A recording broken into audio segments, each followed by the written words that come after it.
only under the threat of lawsuit, our suing them. They agreed to finally sit with me for 3 hours and to talk to me. And in that 3-hour conversation, I was never told what the accusations were. What the accusations were, who the accusers were. I was never allowed to provide any data or evidence to debunk anything that perhaps I could have debunked if I'd known what we were talking about anyway, but they wouldn't allow me to present any evidence, and they, frankly, didn't give me due process. Tavis Smiley told us on the show yesterday that his career has been unjustifiably ruined by anonymous and unproven allegations. He's not the only one who feels his reputation's been destroyed in this moment. This 2013 photo from TMZ shows pop star Taylor Swift with a radio show host called David Mueller. Swift accused Mueller of groping her in the picture. He was fired almost immediately. And this month, Taylor Swift was on the cover of Time magazine as a so-called silence breaker. Mueller says he was never given a chance to defend himself before he was canned and destroyed. David Mueller joins us now. David, thanks for coming on.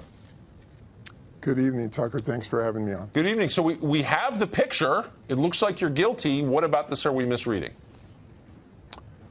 Well, I've always said the picture was awkward. I wasn't ready.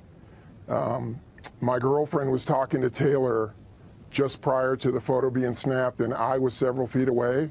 I tried to slide into the photo as best as I could, and that was the result. But my hand was never under her skirt. I never grabbed her, and my hand wasn't even open. Huh. So did she say anything to you at the moment?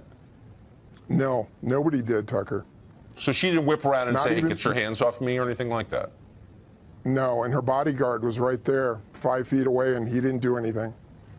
And your girlfriend was, of course, there too. She's in the picture as well. So when did you first learn she was accusing you of touching her? We left the backstage area. I left the arena. A half an hour later, we were on the main floor, and I was approached by a large British bodyguard, and he wanted to talk to me. And that was when I found out that I was being accused. What did he say? He said, do you want to tell me what happened earlier? And I said, I'd love to. I don't know what you're talking about. And then he proceeded to tell me that I grabbed Taylor Swift's rear end. And I said, I did not. I didn't grab anybody. And then I asked for the police. I asked him to get my boss, my direct supervisor from the radio station. I knew he was there. And my girlfriend tried to interject because she was in the photo tent, and they told her to be quiet. Next thing you know, we got thrown out. We were told we'd never be allowed at a Taylor Swift concert for life. It was a lifetime ban, and we were on the curb. I never got to talk to my boss or the Denver Police Department. But you asked for your boss and the police right then and there. So what happened next? I asked for the police several. I asked for the police several times, and the next day I had to go in and talk to my bosses at the radio station, KYGO. And I had a talent agent. I contacted my talent agent. I talked to my girlfriend's family because they were really the only people I was close to in Denver at the time. And I went in and talked to my bosses, and I told them I didn't do anything, and they said, well, why would she say that? And I said, I don't know. Ask her. Well, do you know? So you were fired. She has become a kind of living symbol of the resistance to British behavior like this as a survivor. You say it's all made up. Why would she make it up? That's a good question. The short answer is a business decision. You know, that my bosses never talked to Taylor Swift or anyone else who was in the photo tent other than my girlfriend and me. And my girlfriend and I told my bosses at KYGO nothing happened.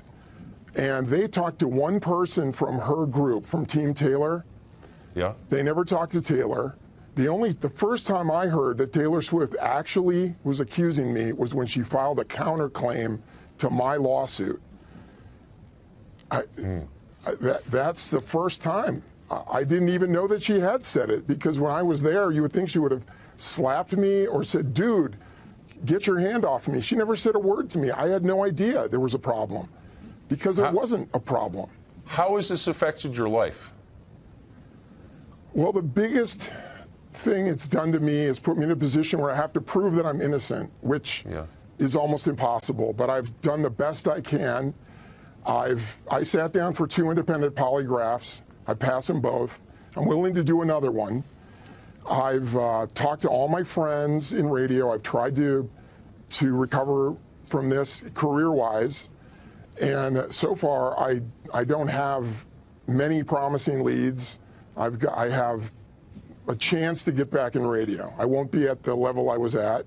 I don't have a girlfriend. My girlfriend stayed with me for a while, but it was hard. And when she knew that I was going to file a lawsuit, that was a bit much for her to handle. But I didn't have any recourse. I had to, because I asked them to give me something in writing saying there was a misunderstanding. And there was nothing else I could do. I had to file a lawsuit. Wow. Well, I don't know anything other than what you've just told us, but it's clear that your life has been basically destroyed by this.